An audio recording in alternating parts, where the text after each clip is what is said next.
Hey everybody, it's John Sullivan. You may know me as Buffalo66 or my Twitter page, Buffalo Hold'em. Yes, you are listening to the Daily Fantasy CFL podcast. I just played the intro music to my other podcast, which is called Bet Like No One's Watching. But Gaby had to travel today, so I'm doing a quick podcast all by my lonesome. So probably will be more nuts and bolts and a lot less funny, but I'm going to slog through it anyway and give you some advice on the games this week in the CFL. And of course, we always start by reviewing.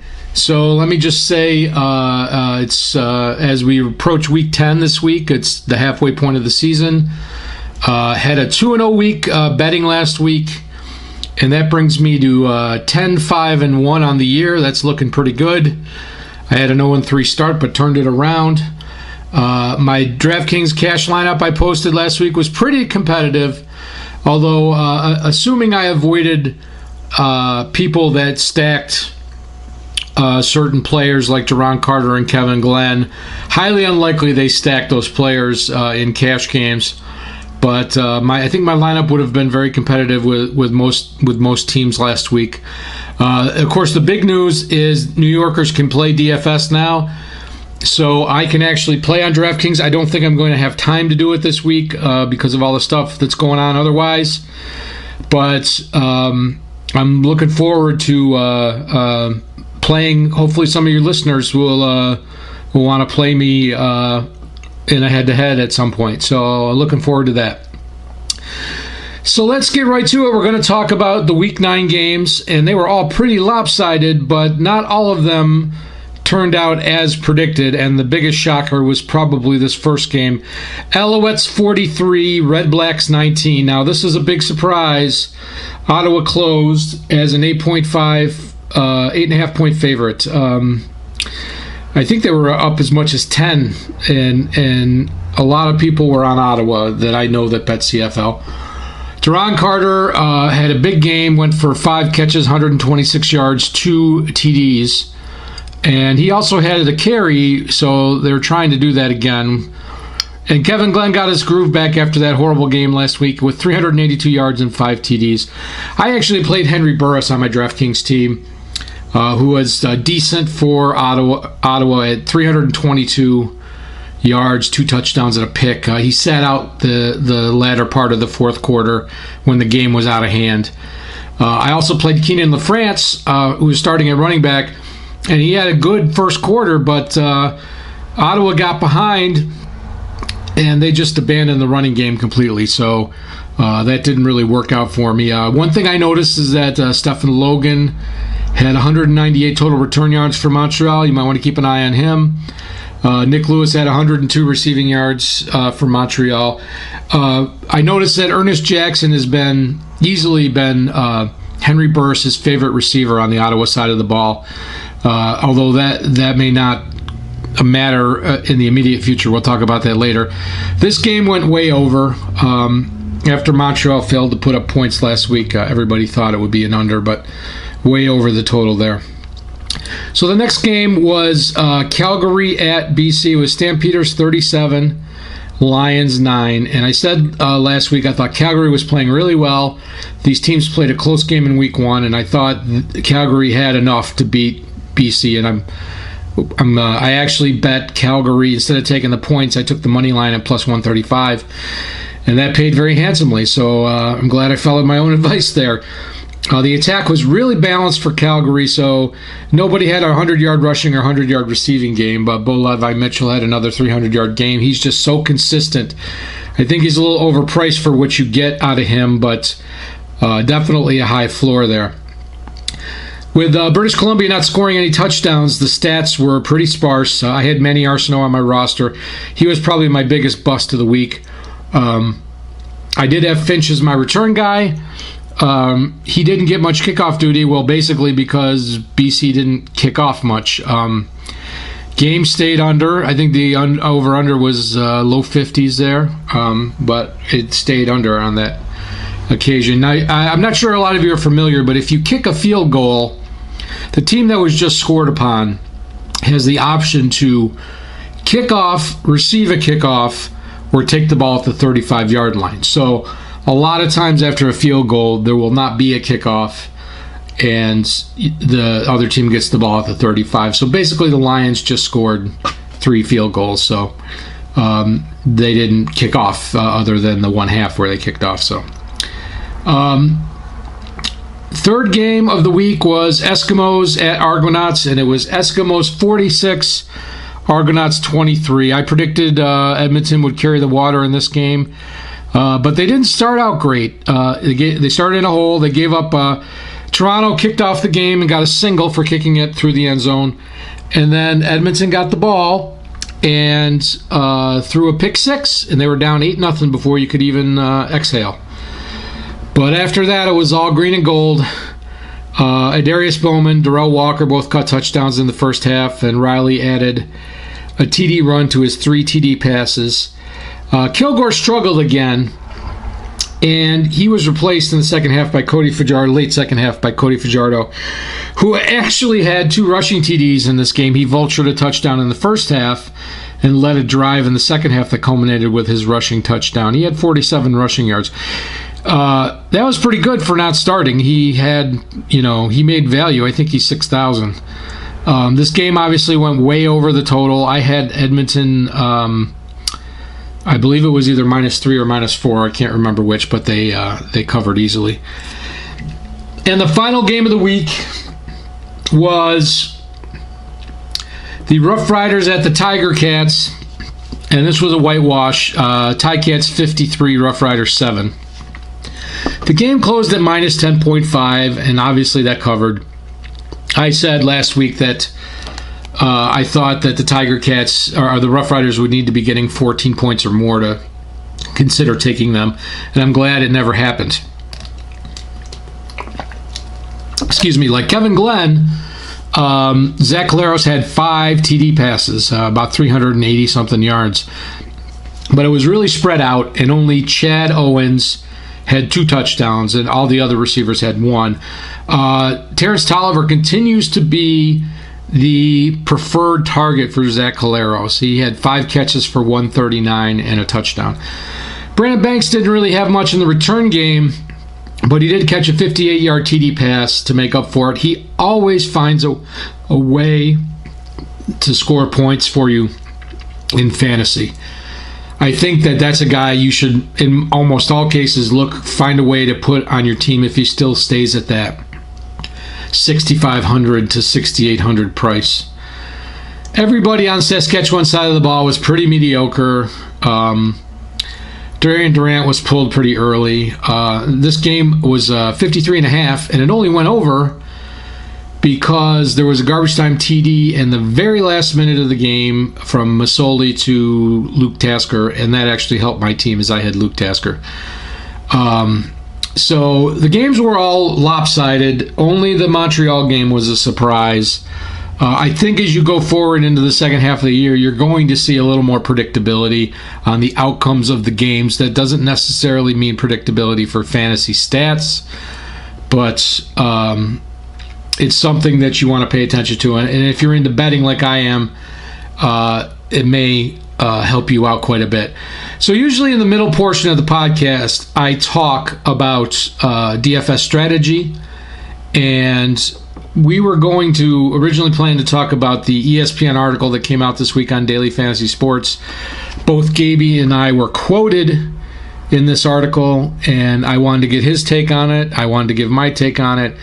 If you want to hear about that, I suggest you listen to my other podcast called Bet Like No One's Watching. I just released an episode on Wednesday, and it's on my YouTube channel, Buffalo Hold'em. So if you want to hear about that, at least my take on that article, you can check it out over there. So what I'm going to do, since we're pressed for time and I'm solo today, you're probably going to get tired of listening to me talk so much. I'm going to go right into the previews, and we're going to wrap this thing up and get it up online for you so you can hopefully get a few tidbits for your lineups this week. So let's start with the Thursday night game. It's British Columbia at Ottawa. Ottawa's -2 point. It's a 2-point favorite at 56.5. Trevor Harris is back for Ottawa. He was the backup quarterback to start the year. He came in because of injury, and he has been superb. So now he is the number one quarterback. And he looked for him to connect with Chris Williams once again. Chris Williams started the season with 3 monster weeks. I think that chemistry will be bubbling or percolating again, whatever you want to call it. Trayvon Van is the starting running back for Ottawa again, and depending on his price, he may be a good play.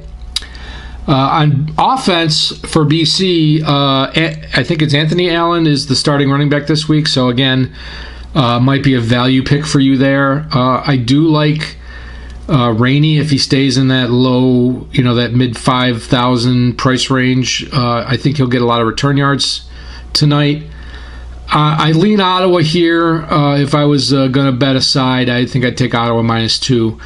I do like the under at 57, mainly because of Chris Milo, the Ottawa place kicker, who is just horrible, and I can't believe he still has a job. I think he'll miss at least one field goal like he always does, and that may keep the game under. But these teams, if BC runs their no huddle and Ottawa has some big plays, it could easily go over. But 57 is a pretty high number. So on to the Friday games.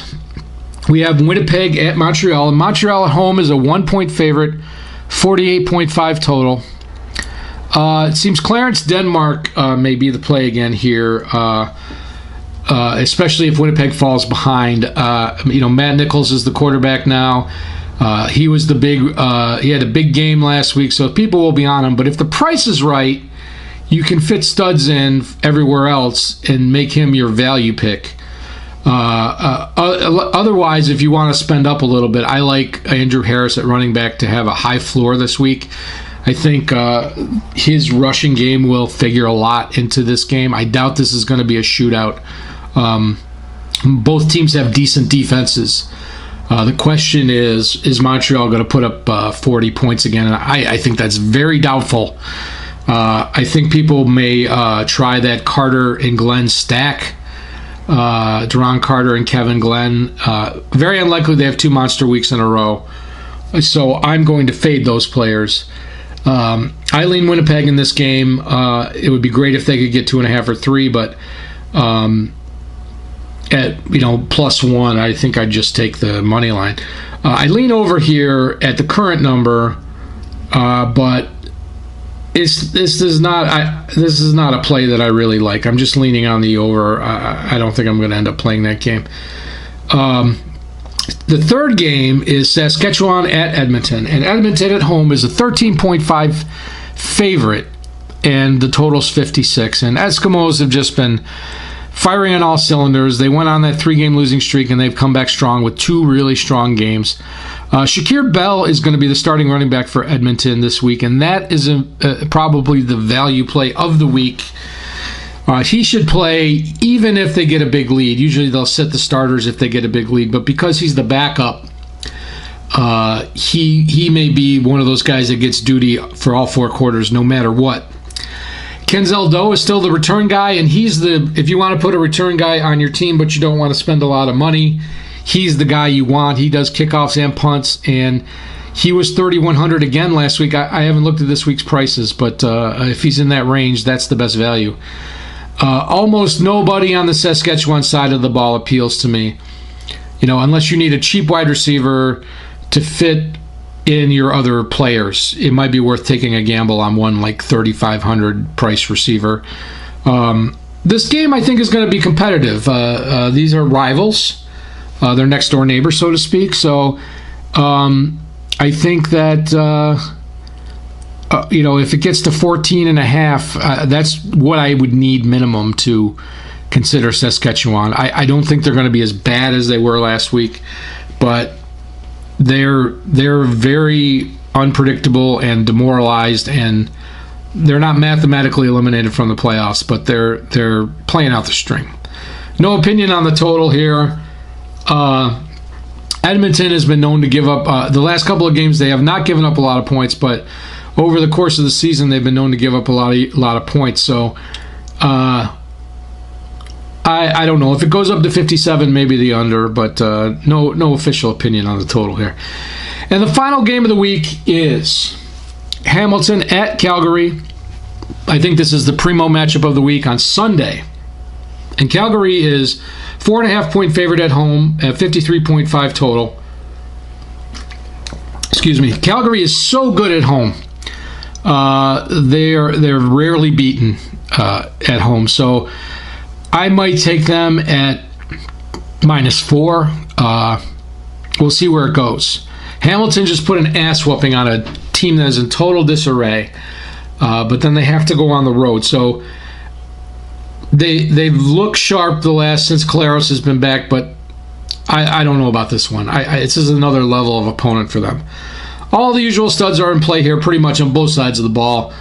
Joe West should be back at wide receiver for the Stamps, so that might be a player that a lot of people may not that may miss when they're choosing their rosters. I think Jerome Messam is only likely to get the heavy carries if they get a big lead or a substantial lead in the second half, two touchdowns or more. Terrence Tolliver should be the target wide receiver for Hamilton with Zach Collaros. They have a bunch of really good receivers, but he's the one that seems to have benefited the most of the quarterback change. So I would look for him, especially because you think they're going to be throwing if they get behind. Brandon Banks is always a good option. I talked about him earlier. Find a way to get him in your lineup. I lean over here at 53.5.